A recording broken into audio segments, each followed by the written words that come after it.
जनवरी 1 हमारी प्रतिदिन की रूटीन मिनिस्ट्रीज की ओर से आप सबों को मसीह सलाम। आज के संदेश का शीर्षक है पुत्र भी उदित होता है, टिम गुस्ताफसन की ओर से। आज के पवित्र शास्त्र का भाग सबोपदेशक की पुस्तक अध्याय 1 वचन 1 से 11। यरूशलेम के राजा दाऊद के पुत्र और उपदेशक के वचन। उपदेशक का यह कहना है कि व्यर्थ ही व्यर्थ, व्यर्थ ही व्यर्थ, सब कुछ व्यर्थ है। उन सब परिश्रम से जिसे मनुष्य धरती पर करता है उसको क्या लाभ प्राप्त होता है। एक पीढ़ी जाती है और दूसरी पीढ़ी आती है, परंतु पृथ्वी सर्वदा बनी रहती है। सूर्य उदय होकर अस्त भी होता है और अपने उदय की दिशा को वेग से चला जाता है। वायु दक्षिण की ओर बहती है और उत्तर की ओर घूमती जाती है। वह घूमती और बहती रहती है और अपने चक्करों में लौट आती है। सब नदियां समुद्र में जा मिलती हैं तो भी समुद्र भर नहीं जाता। जिस स्थान से नदियां निकलती हैं उधर ही को वे फिर जाती हैं। सब बातें परिश्रम से भरी हैं। मनुष्य इसका वर्णन नहीं कर सकता।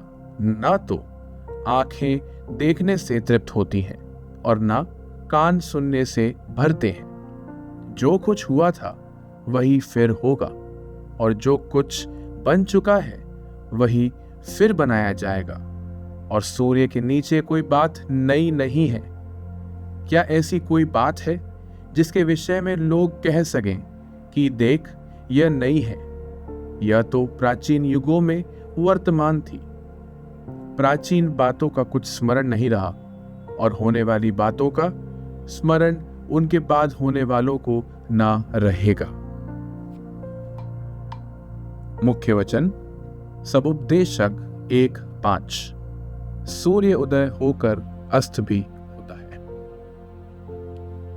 अर्नेस्ट हेमिंग्वे के पहले संपूर्ण उपन्यास में अधिक शराब पीने वाले दोस्तों को दिखाया गया है जिन्होंने हाल ही में प्रथम विश्व युद्ध को झेला है।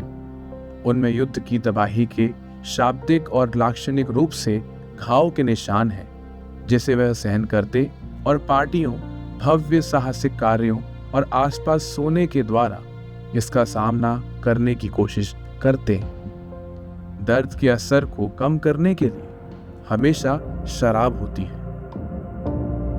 कोई भी खुश नहीं। हेमिंग्वे की पुस्तक द सन ऑल्सो राइजेस का शीर्षक सीधे सबोपदेशक 1:5 से आता है। सबोपदेशक में राजा सुलेमान स्वयं को शिक्षक के रूप में संबोधित करता है। वह देखता है सब कुछ व्यर्थ है और पूछता है उन सब परिश्रम से जो मनुष्य धरती पर करता है उससे उसको क्या लाभ होगा। सुलेमान ने देखा कि सूर्य कैसे उगता और डूबता है। हवा इधर उधर बहती है।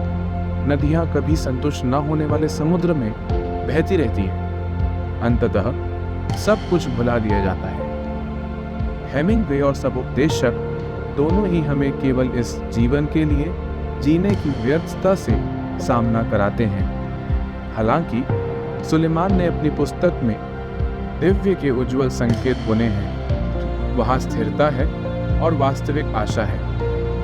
सबोपदेशक हमें वैसे ही दिखाता है जैसे हम वास्तव में हैं, लेकिन यह परमेश्वर को भी वैसा ही दिखाता है जैसा वह है। सुलेमान ने कहा जो कुछ परमेश्वर करता है वह सदा स्थिर रहेगा, और इसमें हमारी बड़ी आशा है क्योंकि परमेश्वर ने हमें अपने पुत्र प्रभु यीशु का उपहार दिया है। परमेश्वर के बिना हम एक अंतहीन, कभी संतुष्ट ना होने वाले समुद्र के समान बने रहते हैं। उसके उदित पुत्र प्रभु यीशु मसीह के द्वारा हमारा उसके साथ मेल हो गया है और हमें अपना अर्थ, मूल्य और उद्देश्य पता चल गया है। आप अपने समय का उपयोग कैसे करते हैं और इसका क्या अर्थ है।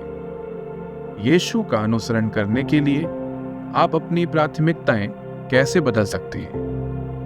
हे प्यारे पिता, आप में अपनी पूर्णता पाने में मेरी सहायता करें। आमीन।